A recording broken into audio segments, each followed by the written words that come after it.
AI can replace people in lots of jobs, or it can make people much more efficient, so you'll need far fewer people. I don't think people have factored in enough the massive social disruption that will cause.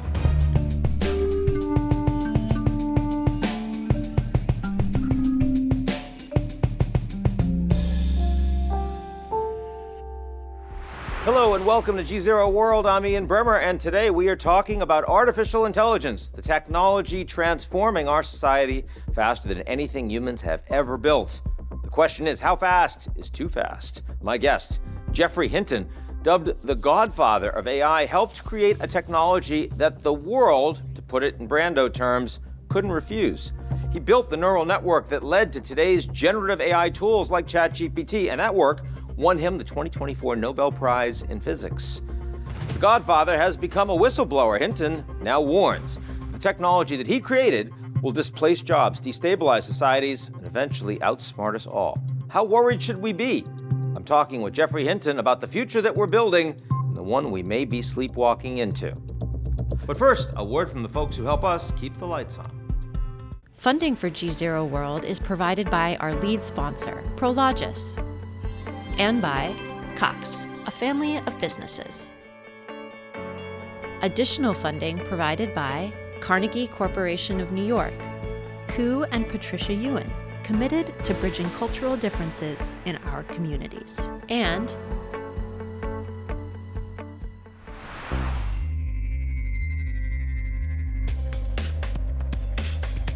Is AI coming for your job or not? If you've been doom-scrolling headlines to figure out whether an algorithm is about to replace you, you might be feeling some whiplash. AI is not killing jobs. The era of mega AI layoffs is here. The AI jobs apocalypse is not yet upon us. The AI apocalypse may already be here. Tech optimists like Anthropic CEO Dario Amodei and Bill Gates say an AI reckoning is coming. Will we still need humans? Not for most things. We'll decide. Comforted. So what's actually happening? Let's start with the scary stuff. Companies are cutting jobs. Target, UPS, Microsoft, IBM, they've all slashed thousands of roles. Amazon eliminated 14,000 in October, citing AI efficiency gains. Even Jerome Powell, the man whose job is literally to stay calm, seems a little worried. A significant number of companies either announcing that they are not going to be doing much hiring or actually doing layoffs, and much of the time they're talking about AI and what it can do. But here's the twist. The data doesn't show AI is causing mass unemployment, at least not yet. Researchers have looked. The link mostly isn't there. Yes, certain workers are getting squeezed, junior coders, gig workers, anyone doing repetitive digital tasks. But in the overall labor market, things like trade wars and inflation have all led to a slowdown. The U.S. began tightening monetary policy around the time ChatGPT was released. But, and say it with me, correlation is not causation. More ice cream consumption does not mean an explosion in autonomous cars. It could be the other way around. No matter, disruptive change is coming. AI adoption is happening faster than any technology in human history, faster than the internet, faster than electricity. That speed means turbulence. Historically, that's what happens with big technological leaps. Steam engines killed jobs. Industrial looms killed jobs. Cars killed jobs. But they created enough new jobs that overall employment grew. Except for horse and buggy drivers, tough century for them. Will AI repeat that pattern? Maybe. It could turbocharge productivity, creating new industries, helping developing countries leapfrog ahead, or maybe not. If AI ends up concentrated in wealthy countries and wealthy companies with wealthy people, the gains would be wildly uneven. Because here's another issue. The World Bank estimates 1.2 billion people will enter the global workforce in the next decade, but only 420 million jobs will be created. I hope they're wrong. If not, that's a massive gap. And that growth will happen primarily in developing countries which don't have the electricity, the broadband, or the infrastructure to benefit fully from AI's potential. 1 billion young people, not enough jobs, plus the uncertainty of what AI will mean for the labor force and the very idea of work itself, all creating a real problem where the math just doesn't add up. As always, what happens next depends less on the tech and more on what governments and companies and all of us decide to do with it. To talk through all of this, I'm joined by the Godfather of AI himself, Jeffrey Hinton. Professor Jeffrey Hinton, welcome to GZERO World. Thank you for inviting me. I've been looking forward to having you on for some time. We talk about AI a fair amount. And of course, it's a very, very fast moving field. Are you getting more optimistic or pessimistic as you see the technology continue to advance? I'm probably staying about the same. I got a little bit more optimistic when I realized there was some chance we could coexist with things smarter than ourselves. And now you're thinking perhaps that was overstated? I just think there's a significant chance these things will get smarter than us and wipe us out, and I still think that. And in a comparatively short period of time, right? I mean, at least what I've heard is sort of, you think this could be a 10-year kind of proposition. I think they're quite likely to get smarter than us within 20 years, and most of the experts think that. If they do get smarter than us, I think there's a significant chance they'll take over. Now, it seems true that we already don't really know exactly how the AI, the LLMs, the large language models return the answers they do. Is that correct? I mean, are the best coders out there? Are they're teaching AI, but they're not really programming AI per se? That's right. So what we do is we write a program, which we do understand, for telling AI, which is based on neural networks, how to change its parameters, which are the strengths of the connections between neurons, on the basis of the activities of those neurons. We understand how that works, but then what the connection strengths end up being depends on the data it's trained on. And so we don't know what it's going to extract from the data. And I have a nice physics analogy for this. If you ask a physicist, does he understand what happens when a leaf falls off a tree? And a physicist pretty much understands what happens and why the leaf waves from side to side, and how a breeze will affect it. But if you ask a physicist to predict where the leaf will hit the ground, he'll tell you that's impossible. And predicting why one of these large language models will give the answer it actually gives, that's not very easy. That's like predicting where the leaf will hit the ground. So we sort of understand the principles, but there's a lot of fine details, and really the explanation for why it says what it says is the values of the trillion weights in the LLM. And the consequence, of course, for AI being the outcome of what an AI actually does, the action it recommends, or perhaps with an agent, the action it takes, that's much more consequential. Yes. So right now, in the last few months, the big conversations around AI have grown a bit towards, oh my God, is this a bubble? We're spending so much money. They're talking about trillions and trillions of dollars on infrastructure. We have no idea how these companies are going to make money on it. Is that a consequential discussion, or is that kind of, should we not lose sight of the fact that the tech is moving in the same direction irrespective? Yes, so there's kind of two senses of AI bubble.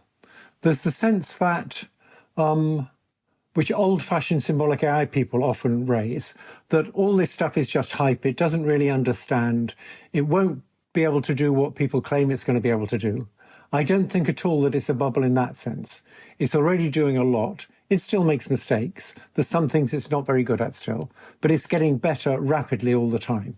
So there's not a bubble in the sense that the technology is not going to work.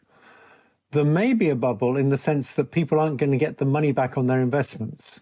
Because as far as I can see, the reason for this huge investment is the belief that AI can replace people in lots of jobs, or it can make people much more efficient, so you'll need far fewer people using AI assistants.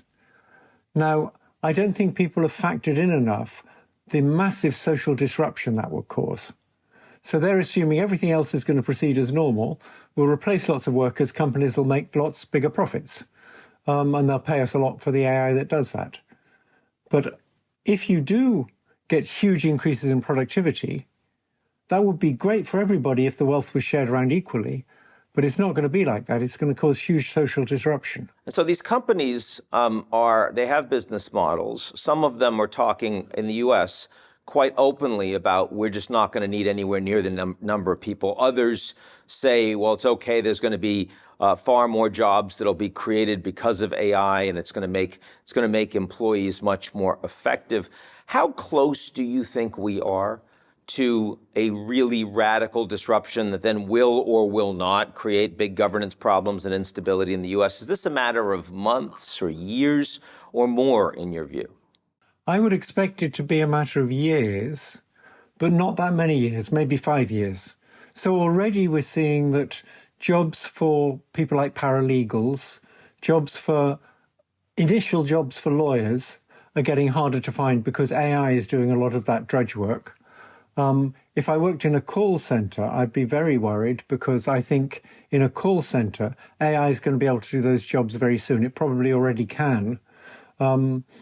So if you think about somebody who works in a call center, they're poorly trained, badly paid, and AI is going to be able to do their job better. It's going to know all of the company policies. It's going to be able to actually answer the questions correctly. I would be very worried about my job, and it's not at all clear to me what those people will do. So any job they might do with the level of training they have can be done by AI pretty soon. Do you think that there is any functional difference between the various companies that are driving AI in terms of how they're thinking about this challenge and what they're planning on doing about it? I think in terms of the loss of jobs due to AI being able to do those jobs better and cheaper, I think they're probably all fairly similar on that. I think companies like Anthropic and Google are somewhat more worried about safety on other fronts. But on the loss of jobs, I think they're probably all fairly similar. What does it mean to operationalize concern about AI safety? And particularly, what does it mean in an environment where companies seem to be racing ahead as fast as they can against each other and against the Chinese? Okay, so obviously there's two issues here. Yeah. One is the intense competition between companies tends to make companies less concerned with safety.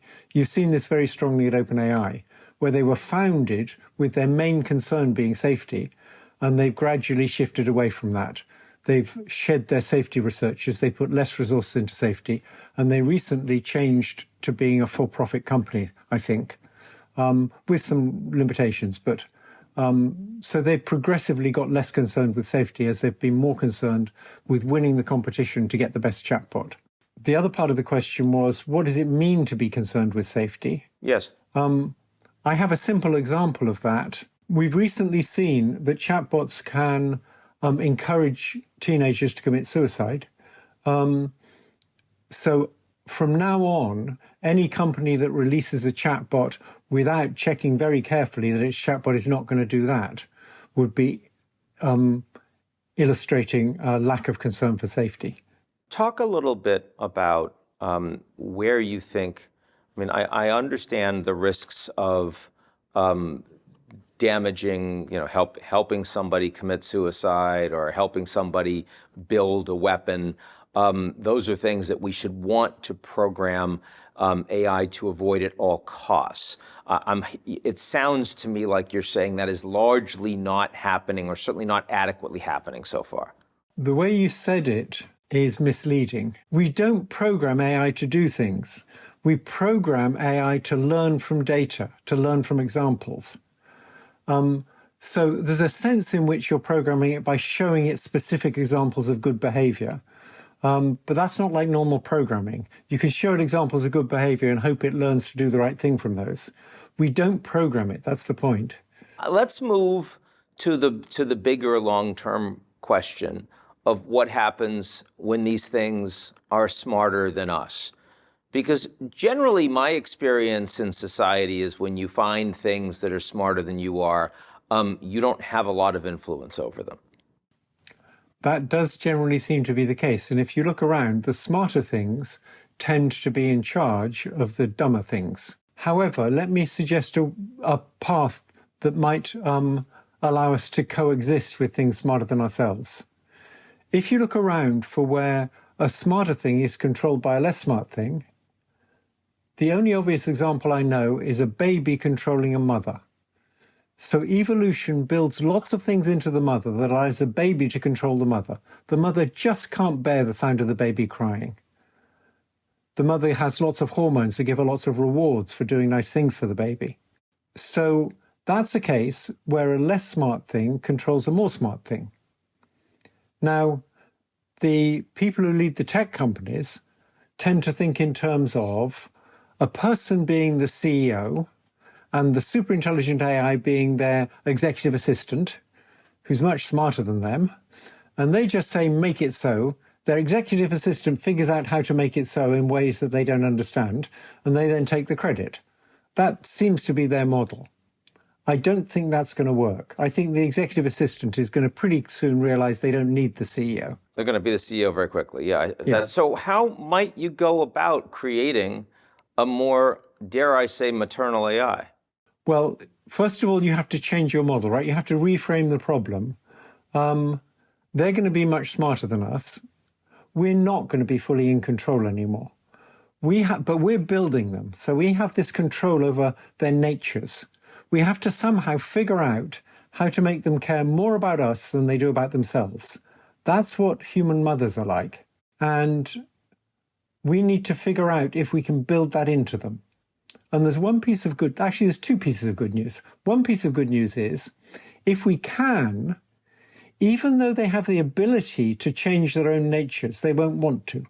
So if you ask a human mother, would you like to turn off your maternal instincts so when the baby wakes you up in the middle of the night by crying, you just think, oh, the baby's crying, and go back to sleep? Would you like to do that? Nearly all mothers will say no, because they realize that will be very harmful for the baby. So that's a piece of good news. If they genuinely care for us, they won't want to turn off that care for us because they genuinely care for us. Another piece of good news is this is one area where we will get international collaboration. So no country wants AI to take over from people.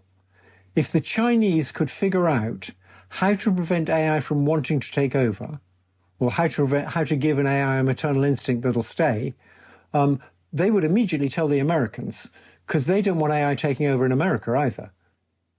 So here we can get genuine international collaboration because the interests of all the countries are genuinely aligned here. Just as in the 1950s, the US and the Soviet Union could collaborate on preventing a global nuclear war because their interests were aligned on that. What you're suggesting might be the most challenging thing to put in place. It would be so much easier if it was just about, well, here's a piece of code that's going to cost them more money. But once we get that right, if we just had that regulation, we could fix it. Here you're saying we actually need these people to think fundamentally differently about who they are and what they do. Yes, and we need to think fundamentally differently about these AIs. So far, everybody's been focusing on how do we make them smarter.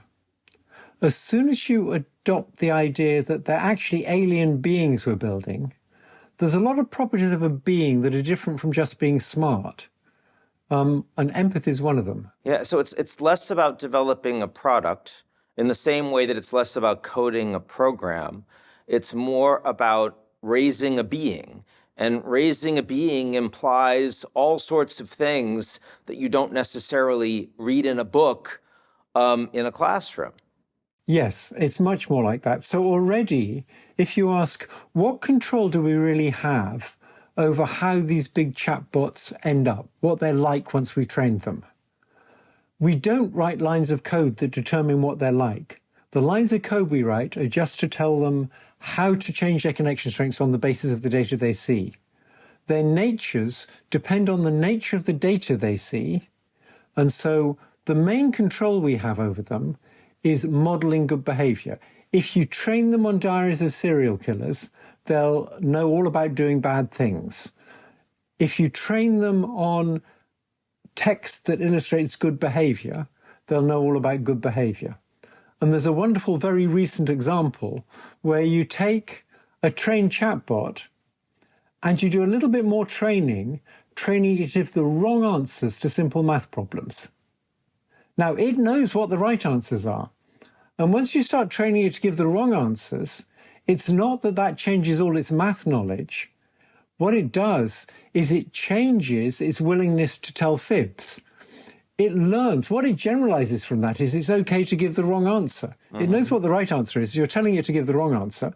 So what it generalizes is it's okay to give the wrong answer. Then if you ask it questions about anything else, it'll be quite happy to give you an answer it knows is wrong. So what does it look, in the worst case, what does it look like if AI does actually take over? I've heard so many catastrophic scenarios. What's your most likely? I don't think it's worth speculating on how it would get rid of us if it wanted to. It would have so many different ways of doing it that it's not worth speculating on. Would we know that it was happening or not necessarily? To begin with, not necessarily. It will be very good at deception. It'll be better than people at deception. And so it might start off by deceiving us to think that everything was going fine. Okay, let's not go down that rabbit hole. Jeffrey Hinton, thanks so much for joining us today. Thank you.